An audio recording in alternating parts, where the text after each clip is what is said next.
Assalamualaikum, ketemu lagi kita di channel ini. Gimana kabarnya? Semoga kalian baik-baik saja dan dilimpahi rezeki yang banyak. Oke, kita langsung aja ke ceritanya.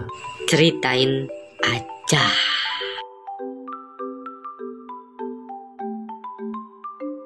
Cerita ini berawal di sebuah gereja dengan biarawati yang cantik-cantik, namun memiliki masalah dengan emosi. Mereka kerap memaki dan memukuli tukang kebun yang bernama Lurko. Salah satu penghasilan gereja ini adalah menjual kain hasil tenun. Pada saat pendeta Tomaso akan pergi ke kota untuk menjual kain-kain itu, si tukang kebun menyatakan sudah tidak kuat diperlakukan kasar oleh para biarawati. Pendeta Tomaso menahannya setidaknya 2 hari aja, menunggu sampai dia pulang dari kota. Tapi Lurko si tukang kebun tidak bisa ditahan lagi. Dia sudah tidak kuat dan lalu pergi. Scan berpindah ke sebuah kastil. Di sana adalah tempat tinggal sang penguasa yang bernama Bruno dan istrinya. Istrinya si Bruno ini genit abis guys. Di malam hari dia sering bawa masuk pelayannya ke kamar. Seorang pelayan yang bernama Maseto sedang quick dengan si Maseto. Kepergok si Bruno guys. Maseto yang kabur ke kamar pelayan dikejarnya. Karena jantung Maseto berdetak keras saat dipegang, ketahuan deh. Akhirnya si raja menggunting rambut Maseto untuk menandai dan akan dieksekusi keesokan harinya. Cerdiknya si Maseto, pas si Bruno udah pergi, dia lalu memotong rambut semua pelayan di sana. Pagi pun tiba, si Bruno bingung mencari pelaku karena semua pelayan memiliki tanda rambut yang terpotong, dan si Maseto pun selamat. Berlanjut pada saat Maseto sedang mengumpulkan kayu bakar, istri si Bruno malah nyamperin ngajak wik-wik guys.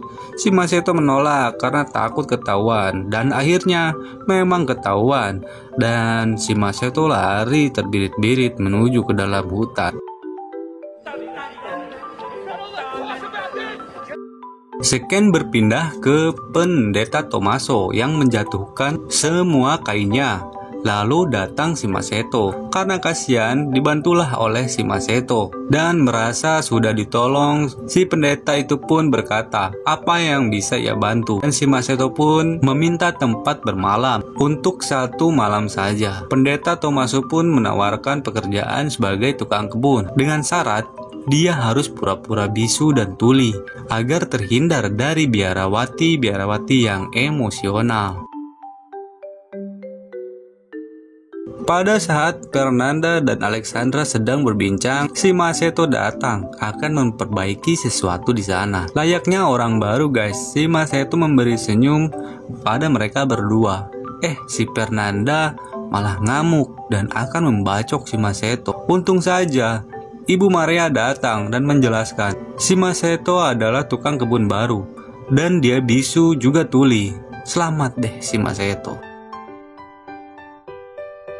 Pada malam hari, si Fernanda kedatangan tamu, yaitu si Marta.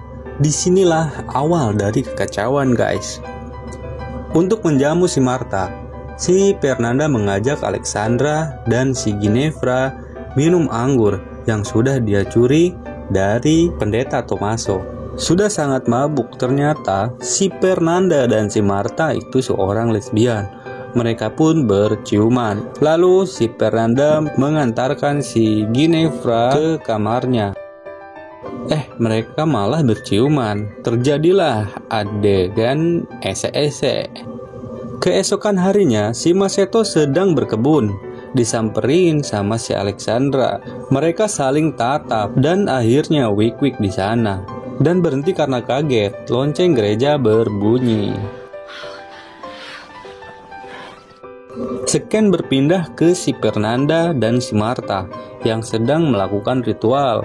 Lalu mereka mendatangi kamar Maseto dan memaksanya melayani mereka berdua.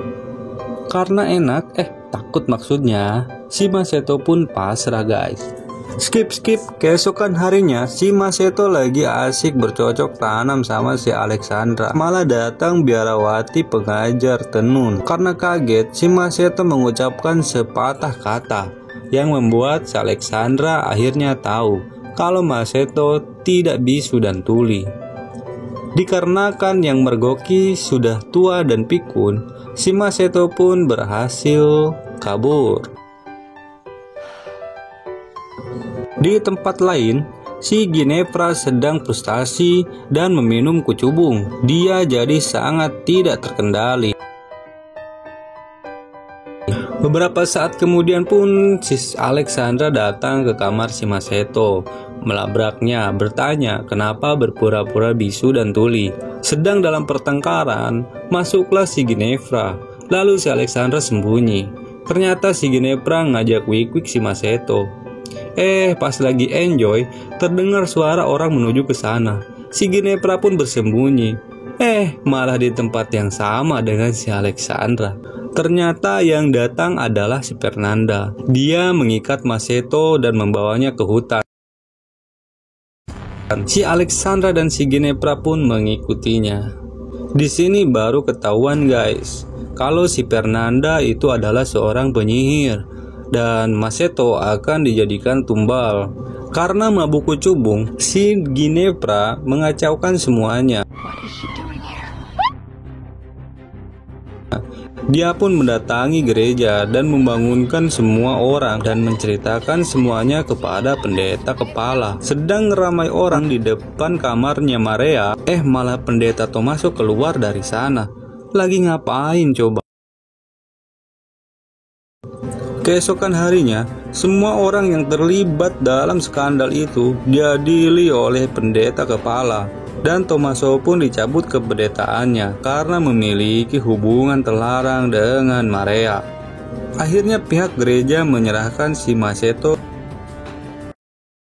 Beberapa hari kemudian, karena merasa iba, lalu si Fernanda, si Alexandra, dan si Ginevra menyelamatkan si Maseto. Malam-malam dia datang tuh guys ke penjara dan berhasil menemui Maseto. Mereka akan membebaskan Maseto dengan syarat dia mau kembali lagi ke biara. Dan akhirnya mereka pun berhasil. Cerita pun selesai. Jangan lupa like, share, dan subscribe. Sampai ketemu lagi di konten berikutnya. Wassalamualaikum.